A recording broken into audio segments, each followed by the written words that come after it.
Belli miei, buongiorno e salute. Come è stato fatto notare sotto al video di Via Arenaccia, e chi non l'ha visto vi invito ad andarlo a vedere, la guainella, che era il gioco che veniva fatto a Via Arenaccia, ma in realtà guainella potrebbe essere una petriata 2.0, va.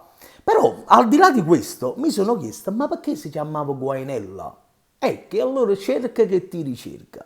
Cerca che ti ricerca, ho trovato delle ipotesi che potrebbero fare proprio a caso nostro. E allora perché si chiama guainella?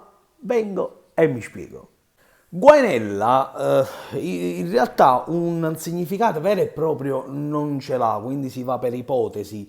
Per ipotesi potrebbe derivare proprio da alcune parole greche, proprio perché noi siamo stati, cioè proprio i greci che arrivavano, e quindi potrebbe derivare proprio da qualche parola greca.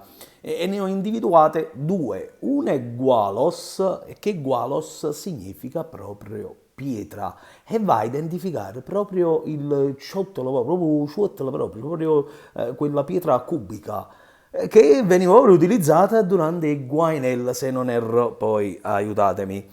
Di certo nelle petriate venivano pare utilizzate proprio queste pietre cubiche e quindi potrebbe essere guainella da gualos oppure da guios, che è un verbo che sta a significare proprio una sturpea, cioè che va a lesionare, quindi da queste due parole.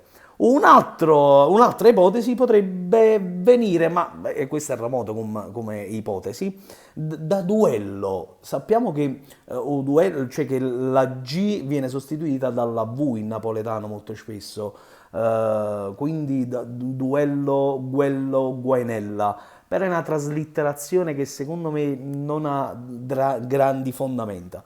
Ma dalle due parole greche, secondo me, è quella più azzeccata. Poi, logicamente, come sempre, chi più ne sa, più ne metta nei commenti. E la guainella fa parte della nostra buona storia. No bacio.